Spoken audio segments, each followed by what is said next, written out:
Hi, everybody.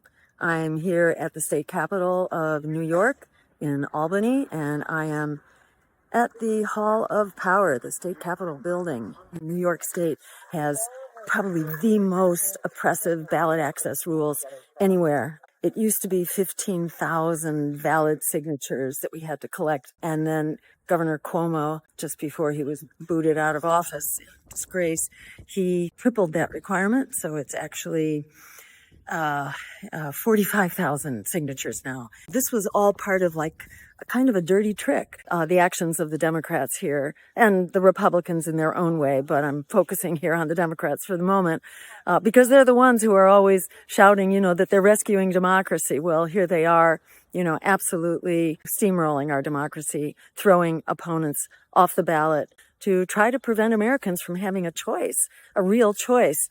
An anti-war, pro-worker, climate emergency, anti-genocide choice at a time that these issues are just exploding by the hour. Like, how outrageous is it that we have to jump through all kinds of hoops that are virtually prohibitive in order to just be a part of the conversation? And how outrageous is it that we're being told over and over again that we don't have a right to be on the ballot, that we are spoilers, that we are ruining the election by offering voters an opportunity to vote for what it is that they want, that voters are being shamed into voting for their oppressors, for the two parties of war and Wall Street that continue to throw us under the bus. It's just unbelievably outrageous. Anyhow, sorry, I'm venting because I've just been inside there in the halls of power talking to the press, and it was actually wonderful to talk to the press. They were actually kind of grateful that a presidential candidate was actually stopping in Albany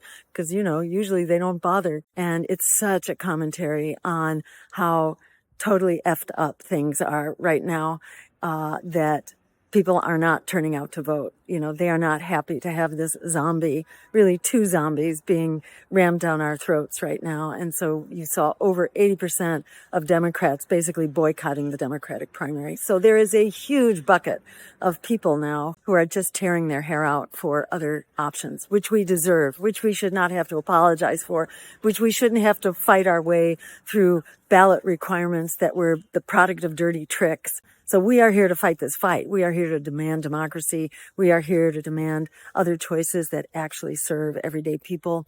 So if you're in the New York area, join us, help us circulate these petitions. You can come to New York to help circulate as well. This is perfectly allowable. This is a fight for democracy for us all, because any candidate who's kept off the ballot in New York, the most difficult state, arguably, doesn't really have a fighting chance and isn't really contesting for power across the country, which is what we have to do. So we got to fight on our hands. That's nothing new to us as Americans. We are perfectly well aware that we are all in the crosshairs here, that our democracy is on life support, barely surviving. We have to stand up and take our democracy back. We need to be on the ballot in New York State. We need to be on the ballot across the country for every voter, so that peace is on the ballot, democracy is on the ballot, a workers' agenda is on the ballot, and climate survival is on the ballot.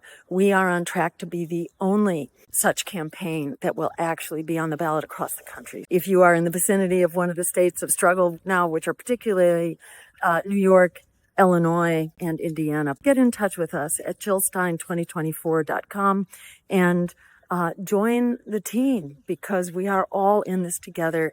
If we stand and fight together, we are unstoppable. This is the perfect storm for the deep political change that we need now more than ever. So thank you so much for leading the charge, and see you soon on the campaign trail.